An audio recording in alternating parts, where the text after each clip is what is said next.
Kalau ngomongin dunia Islam, apa sih yang pertama kali lewat di pikiran Anda? Padang pasir yang luas? Barisan unta?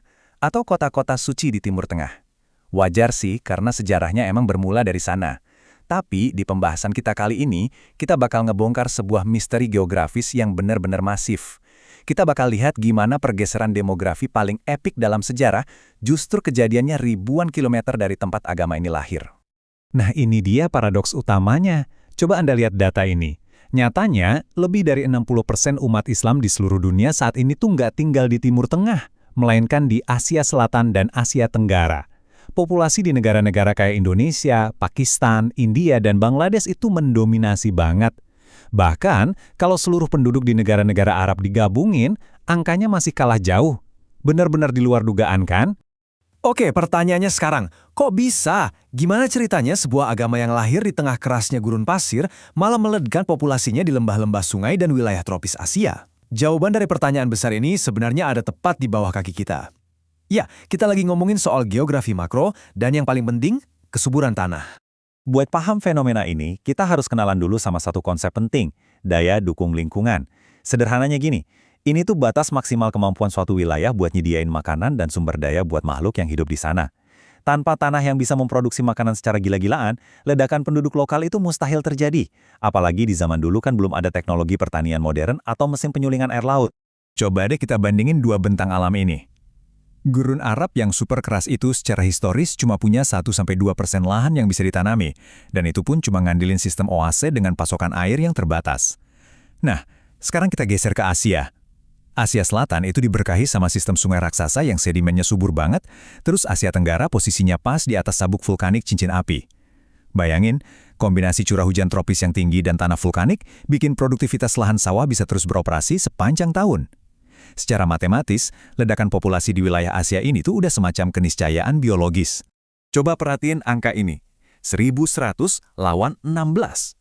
Berkat kontribusi sektor pertaniannya yang luar biasa masif, Pulau Jawa itu bisa menopang kepadatan penduduk sampai tembus 1.100 jiwa per kilometer persegi. Nah sekarang bandingin sama lanskap Arab Saudi yang cuma ngandelin oase. Secara alami, lahan di sana rata-rata cuma sanggup menopang sekitar 16 jiwa aja per kilometer persegi. Jauh banget kan bedanya? Fakta yang sama mind-blowingnya juga kelihatan di Asia Selatan. Bayangin, India, Pakistan, dan Bangladesh itu menempati nggak sampai 3% dari total daratan bumi. Tapi, mereka jadi rumah buat hampir 25% populasi manusia global. Jadi poin krusial yang harus banget kita ingat adalah, pas ajaran Islam ini masuk ke kawasan Asia, dia menanamkan akarnya di atas tanah yang sedari awal udah jadi wilayah paling padat dan paling subur di muka bumi. Oke, masuk ke bagian pertama. Ekspansi damai lewat jalur dagang samudra. Kalau Anda mikir penyebaran ini terjadi lewat penaklukan militer yang berdarah-darah, wah, Anda salah besar. Evolusi ini justru berjalan mulus lewat jaringan perdagangan Samudra Hindia yang sangat damai. Para pedagang muslim yang datang tuh saling interaksi dan melakukan asimilasi budaya secara natural banget. Nah, nilai-nilai ini terus diperkuat sama tokoh-tokoh agama yang memelopori pembukaan lahan baru. Pelan tapi pasti, ajaran yang tadinya cuma agama para pedagang asing ini berubah wujud, bertransformasi jadi identitas nasional yang benar-benar menyatu sama masyarakat lokal. Hal yang paling keren dari fase ini adalah, pendekatannya itu loh, sama sekali nggak maksa. Islam disambut dengan tangan terbuka karena para pedagang dan ulama ini nggak cuma eksklusif bergaul sama kalangan elit atau orang-orang istana doang. Mereka tuh membaur, nongkrong, dan hidup bareng rakyat jelata. Pendekatan persuasif inilah yang bikin ajaran ini bukan cuma numpang lewat, tapi berhasil berakar super kuat dan stabil di dalam struktur sosial masyarakat bawah. Lanjut ke bagian kedua. Gimana kekaisaran besar seperti Mughal dan Malaka mengonsolidasikan identitas ini? Buat menjaga pertumbuhan identitas di level akar rumput ini, jelas butuh semacam payung politik makro dong.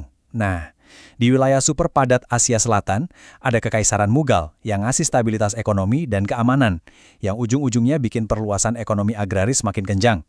Sementara di Asia Tenggara, Kesultanan Malaka tampil jadi pusat diplomasi perdagangan dunia, yang kemudian disusul sama Kesultanan Demak di Jawa. Demak ini pakai pendekatan budaya buat ngerangkul wilayah pedalaman. Kekuatan-kekuatan kesultanan inilah yang sukses besar mengubah agama komposisir tadi jadi identitas daratan kebudayaan nasional yang benar-benar utuh. Kalau mau lihat bukti nyatanya di lapangan, kita harus ngomongin para pionirnya nih.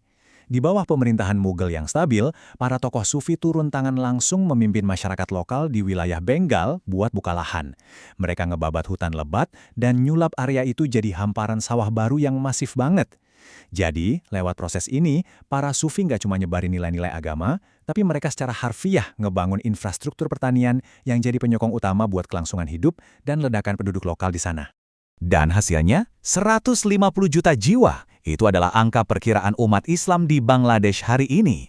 Bayangin, wilayah yang jaraknya ribuan kilometer dari semenanjung Arab ini justru jadi salah satu pusat populasi Muslim terbesar di dunia. Ini semua adalah warisan langsung dari keringat dan kerja keras para pionir pembuka lahan pertanian ratusan tahun yang lalu.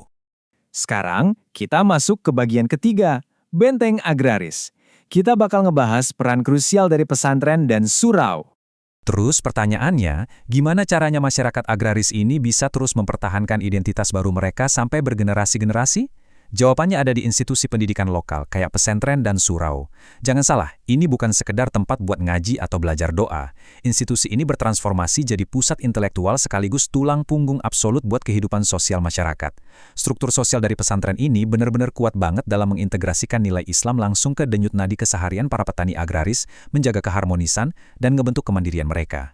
Nah, ketangguhan identitas budaya ini baru benar-benar diuji pas masa kolonial datang. Tekanan dari penjajah barat kayak Belanda, Inggris, dan Spanyol, ujung-ujungnya malah jadi bumerang buat mereka sendiri.